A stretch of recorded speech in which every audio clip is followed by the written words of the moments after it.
So hello again from the old guy in the woods. Some of you might have seen my other video about the water bars that I put in the driveway and the boards that I put in the driveway in the water bars when we expect a really heavy storm. And that works in most cases.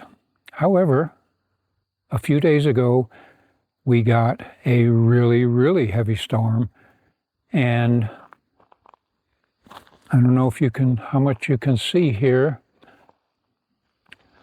but my driveway did partially wash out, especially the upper half here where it's the steepest. So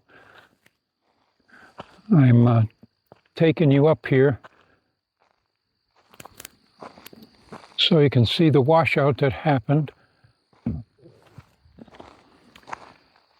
And I've had worse, and of course I'm going to have to work on this.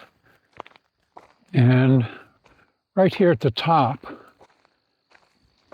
is where it got hit the worst, and it's right where the real steepest part of the driveway is located.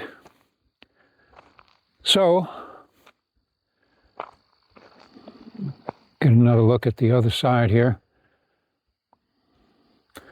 So there it is. Now it's time to get to work with shovels and rakes and implements of destruction. So here we go.